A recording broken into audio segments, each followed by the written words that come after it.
An Abdullah bin Busrin radhiyallahu anhu, anin Nabi sallallahu alaihi wasallam qala, "Laisa minni dzu hasadin wala namimatin wala kahanatin wala ana minhu." Tsumma tala Rasulullah sallallahu alaihi wasallam, "Walladzina yu'dzunal mu'minina wal mu'minati bighairi maktasabu faqad ihtamalu buhtana wa itsman mubina." Rawahu Tabrani. Dari Abdullah bin Busr dari Nabi sallallahu alaihi wasallam, beliau bersabda, "Bukan dari golonganku orang yang pendengki, orang yang berbuat namimah, dan orang yang percaya kepada dukun. Dan aku bukan dari golongannya."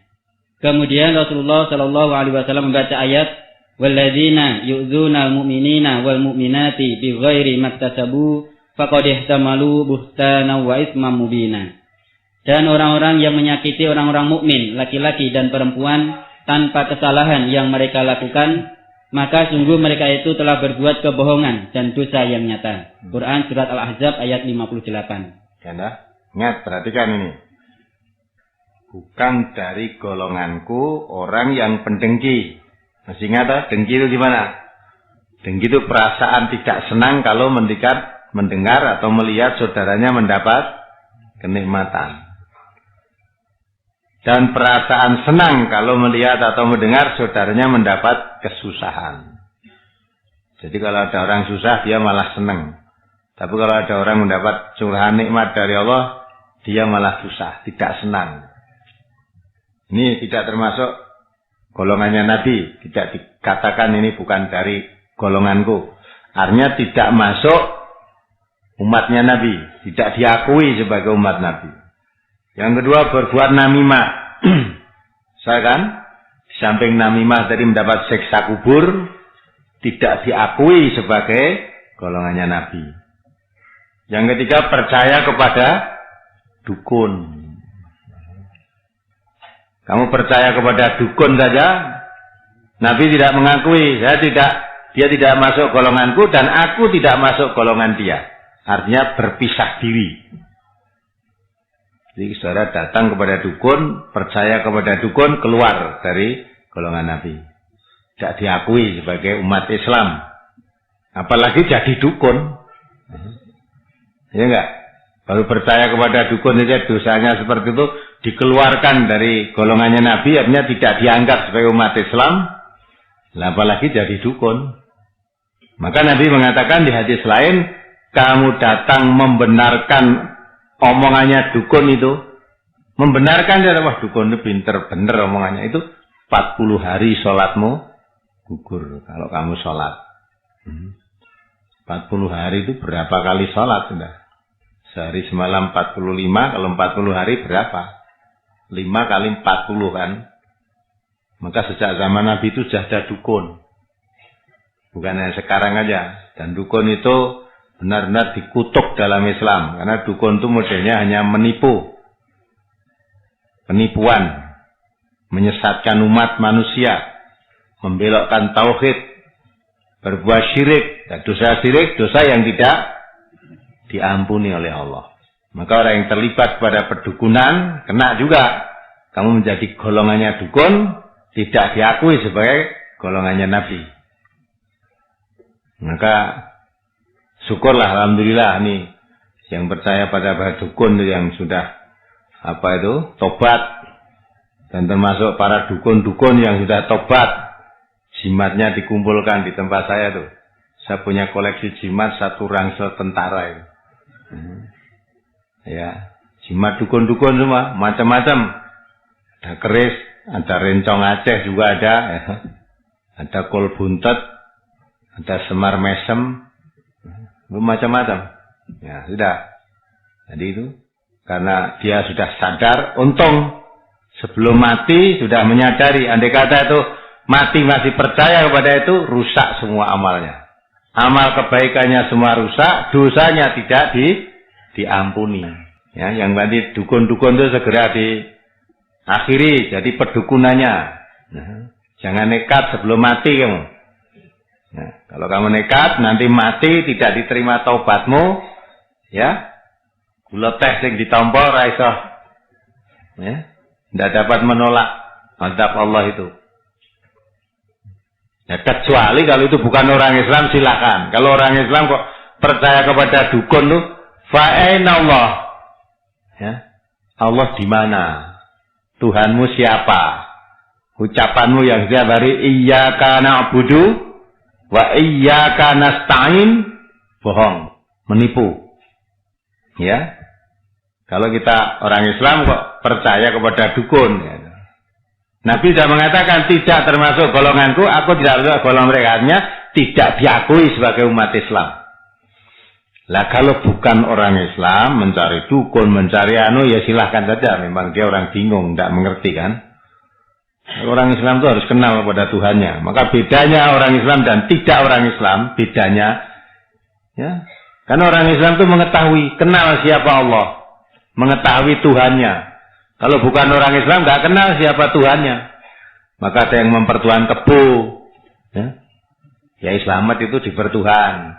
Ada yang mempertuhan gunung, ada yang mempertuhan meriem, ada yang mempertuhan apa-apa dipertuhan. Karena tidak kenal. Kalau zaman Nabi Musa dulu mempertuhan patung anak sapi.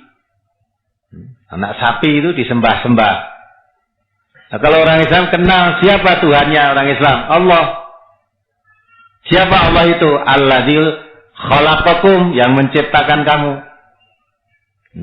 Yang menciptakan kamu dan menciptakan orang-orang sebelum kamu. Maka Allah firmankan kepada kita umat manusia ini, "U'budu rabbakum," hambakan dirimu kepada yang memelihara kamu. Yang memelihara kamu itu siapa? Alladzi khalaqakum, yang menciptakan kamu. Walladzina min qablikum, juga yang menciptakan orang-orang sebelum kamu. Nah, itu Allah. Jadi orang Islam mempertuhankan tidak yang lain, la ilaha illallah, kecuali hanya Allah saja. Kalau bukan orang Islam silakan, karena tidak kenal pada Allah. Nah, oleh karena itu nanti kita mengatakan berbahaya besar orang yang percaya kepada dukun, tidak diakui sebagai umat Islam. Ya. Padahal banyak orang Islam yang masih percaya kepada dukun. Malah dianggap dukun itu karenanya wong tua walaupun anaknya masih muda. Nera dianggap wong tua, wong pinter walaupun bodoh, ya dah. Kalau orang pura-pura ngerti yang gaib itu kan terlalu sombong. Allah sudah mengatakan kuncinya yang gaib itu hanya Allah. Tidak ada yang tahu kecuali Allah. Maka dari itu, kalau ini nanti Nabi mengetahui orang disiksa di dalam kubur, karena Nabi itu utusan Allah, taunya begitu mesti diberitahu oleh Allah. Kalau dukun bukan utusan Allah, penyesat dari jalan Allah. Maka orang yang percaya kepada dukun, nah, sholatnya gugur, tidak diakui sebagai umat Nabi. Celaka dunia akhirat kan. Itu perhatikan betul ini. Masa sholat iya karena butuh, iya karena stain. Mau minta selamat ke Gunung Slamet, ke Gunung Kemukus malah ya. Kemana tempat-tempat yang dianggap selamatlah olehmu sholat ini ngopo ya. Dan katanya di sana yang membawa sajadah, yang sholat. Nah terus sholat di sana itu buat apa? Kamu mengucapkan iya karena butuh, wa iya karena stain, tapi praktekmu menipu. Itu memperolok-olok Allah. Sekali lagi saya katakan, kalau itu bukan orang Islam, silahkan, kita nggak ngurusi. Tapi kalau orang Islam, saudara kita sama Muslim, kasihan lehmu jadi wong Islam, sia-sia. Maka orang Islam itu harus akidahnya lurus, syariatnya lurus. Tidak ada yang disembah. Jangan menjadikan Allah sekutu-sekutu dengan yang lain. Wala taj'alu lillahi andadan wa antum ta'lamun. Jangan menjadikan sekutu-sekutu bagi Allah sedang kamu mengetahui. Maka orang Islam itu harus mengkaji, mengetahui sumbernya Islam. Sumbernya Islam itu Al-Quran dan Sunnah. Termasuk hadis Rasulullah ini sunnah termasuk. Ya, beliau mengatakan di dalam Islam ini, kalau kita tahu Islam itu Quran dan Sunnah, Quran dan hadis. Lah hadis Nabi mengatakan, bukan dari golonganku orang yang pendengki, dan bukan golonganku orang yang berbuat namimah, bukan golonganku orang yang percaya kepada dukun. Ini sumbernya Islam kan? Dan aku bukan dari golongannya. Jadi dia bukan golonganku, aku bukan golongannya. Hanya terpisah dari Nabi. Jangan mengaku, jangan besok di akhirat mencari Nabi untuk minta syafaat. Nabi tidak mengakui kalau kamu termasuk golongannya, ya. Dan Nabi pun tidak mengakui kalau Nabi termasuk golongan kamu, kan gitu kan.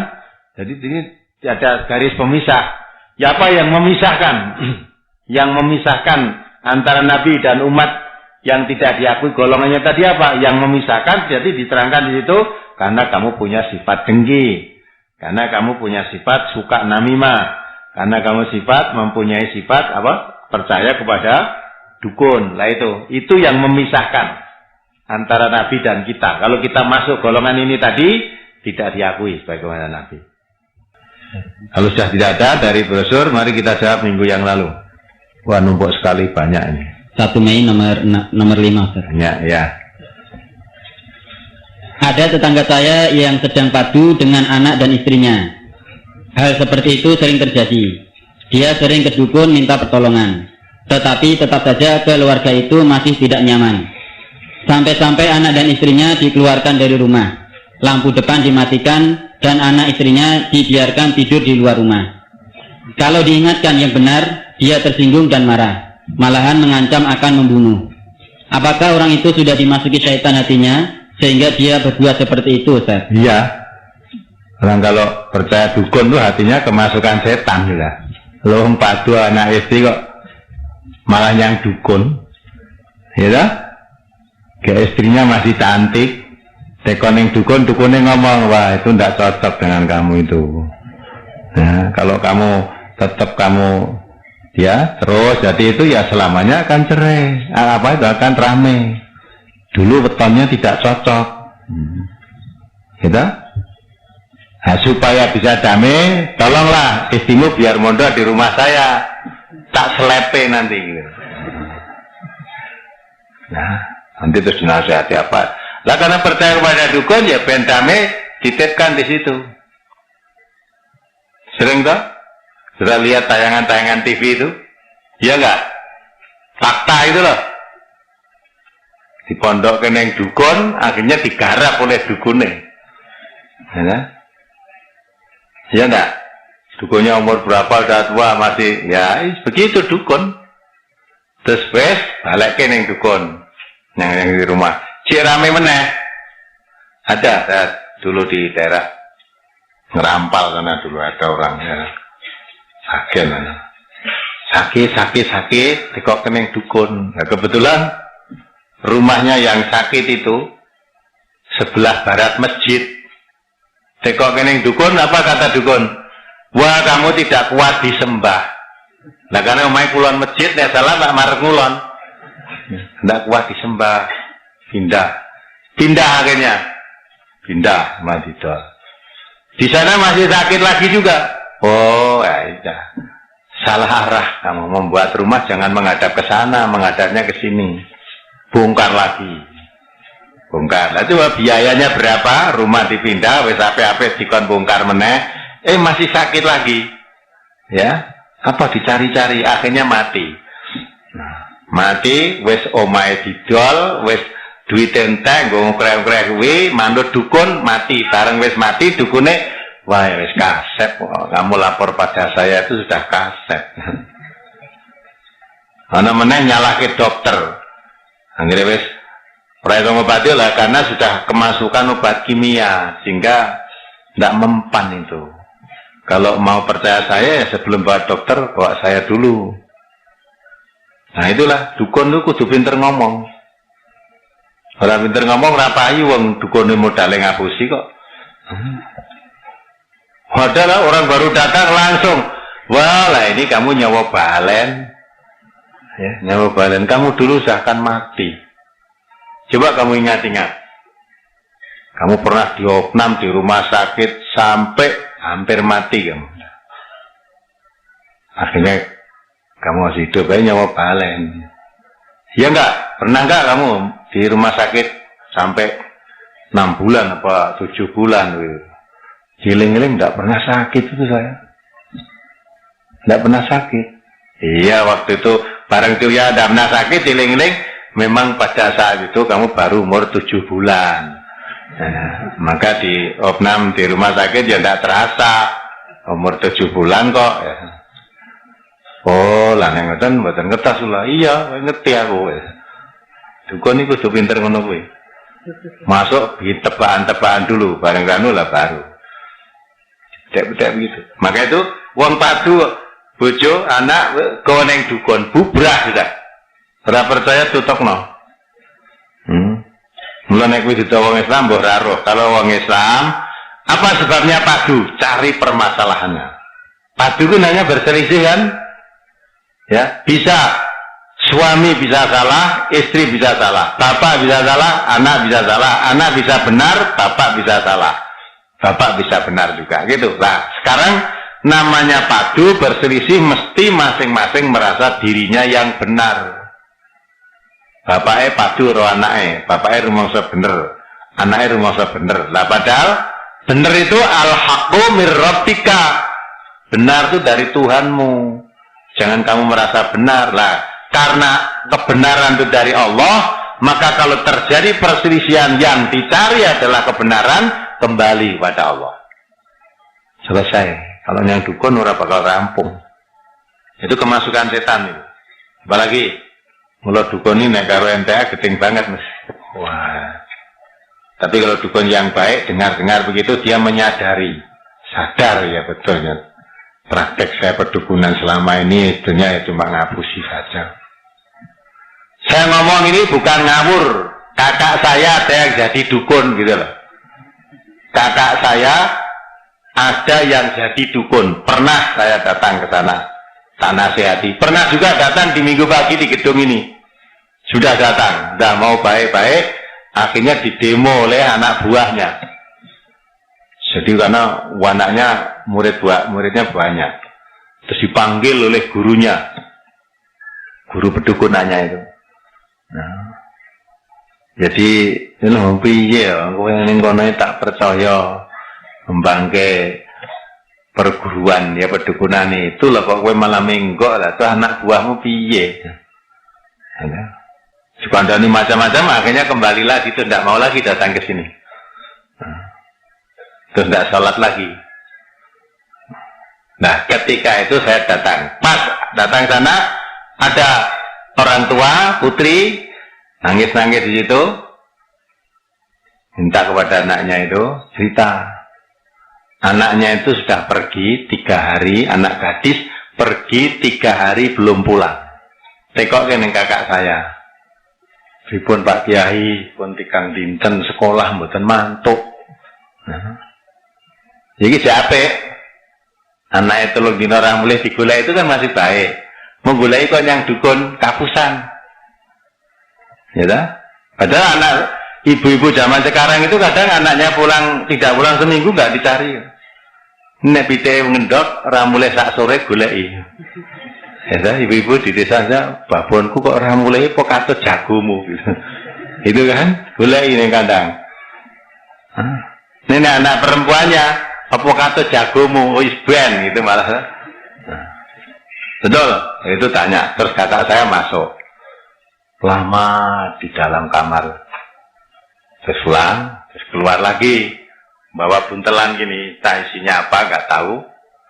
Nah, terus niki nggih. Niki mengke sing sak bungkus niki manglebokke teng jero urung bantal sing kulina dienggo turu anak sampean. Kali mang sebut jenenge celuki. Nah, yang niki ini ditaruh di bawah tikar. Nalika toko kuwi dipanggil-panggil namanya. Dah. Ya. Cilike setengah bulan, gedine sesasi, nek mboten mantuk mang ngomong kula. Ya. Terus nggih matur nuwun Pak Kiai, Pak Kiai mulai. Terus setelah itu jagoan sama saya, Mas, ngapusi wong kok tetek meni piye lah. Langsung, lah piye ta? Lah kuwi rasane mulai sekolah ora mulai. Kan ora nggo salin barang. Ya bener. Setengah sasi nek ora mulai mangkon ning gone wong ora nggo salin piye? Ya. Tengah sasi cilike gedene sebulan. Nek ora mulih ngomong kula. Lah kuwi rasa digoleki ngono wis mesti mulih kuwi. Ya, saline tek, ra nggo salin, ya. Sangune entek mangan ning ngene wong terus kan ya pekewuh. Ya. Kurang nganti setengah sasi seminggu mulih ringko, saya katakan gitu. Nah, apa yang ngapus itu aku ya mau ngomong ngono kok. Aku ya mau ngono. Ya terus, nah jane aku jane ya musa mau wong-wong ya tak omongi ngono ya percaya jane ya. Aku ya mau ngomong jane gitu. Ya. Jadi saya mau tanya lah sing mbok kowe mau apa? Hah? Apa ya kembang sak-sak kuwi kira. Kembang. Nah ya. Nah iya saya itu ngomong itu betul dukun. Kakak saya jadi dukun. Ngerti? Ada lagi kakak saya yang setengahnya. Kalau ini bukan dukun yang satu, kakak saudara itu bukan kakak kandung. Ya. Ini bukan dukun, Pak Kiai, wong pinter. Ya. Kiai. Katanya bisa mengambil apa? Kawat yang ada di leher. Terusan apa itu? Sakit-sakit itu ditenung orang. Saya coba. Saya pas sakit pancingan gitu toh, pancingan gitu. Adang saya bawa ke dokter, ini rakit radang. Saya ceritakan pada kakak saya. Wah tolong ini kok saya kok sini kan untuk menelan kok sakit itu apa? Terus carikan. Kulit gedang Ambon, saya cari bisa Ambon tuh. Nah makan, terus kulitnya itu digosok-gosokkan ini. Nah gitu. Iya, selora ya gitu lah. Selora. Terus carikan telur. Glundung-glundungkan di situ. Iya bisa, harus podo wae jian. Saya katakan, ya ora neng berupa tok sanjek-sanjek mari. Disabarke sih, kowe engko nak mari. Sudah. Terus saya di situ. Lain waktu ada orang datang lagi. Ya seperti saya itu ngeluh. Terus digelundung-gelundungi telur itu suruh mecah, pun mang pecah. Dipecah itu isinya paku hidup gitu. Dom bundel itu kecil-kecil. Lah, kalau yang ngeten kok mesti badan sakit pripun. Sudah. Apa ternyata? Itu sebelum pasien tadi datang, memang dia menunjukkan telur tadi. Nah, niki mang tumbas dhewe telure, telur tuku. Nah, tuku. Kok nggih? Niki ta pun kula donganan isik. Kok mlebu. Ternyata di dalamnya dikasih masuki itu, terus yang lubang-lubang itu seperti putih-putih seperti tip X gitu lah, dibutul kecil-kecil kan buntet lagi, terus bawah situ setelah dia dibunter mori putih itu, terus digelundung-gelundungnya dari pun mang pecah diwe niki telur sing tuku sampean wau, saat niki mang pecah isine nopo, dipecah kaget dia isinya itu dong bundel bangsa itu tuh. Ripon pon mari sereng. Mpun niku. Itu sugesti kan? Sugesti. Apa ya mungkin tuh, Pak? Dembundul sak gegem nang nggon gului. Wong mangan gereh kena risithik wis kakek ra metu-metu kok. Dom sak bundel nang nggon gulu supaya iso ngomong, iso mangan. Tipuan itu. Kalau kuwi mutah kawat, mutah ini sihir itu. Tipuan. Nah inilah, ini kalau pada dukun berarti hasilnya seperti itu. Mesti bawa bubrah. Orang Suloyo suami istri kok boneng dukun ya, mesti bubrah. Betul, kamu sudah kemasukan setan itu yang ditanyakan. Apa kemasukan setan? Iya. Maka hindari dukun itu. Dukun itu nek nambani wong, lupute ketempelan demit, disantet wong. Iya enggak? Angge panas, wah ini ketempelan demit itu tadi. Nanti sakit-sakit, ya ditebak. Oh, kamu habis Suloyo dengan orang Jawa Timur ya. Giling-giling dan gua dilalah betul. Pas Suloyo karo wong Madura, oh ampun anu nggih. Pun so anu karo wong Madura niku wah nine keng mburi niku. Kita arep ape-ape ngaten ya bareng terus di niku tenung disantet gitu.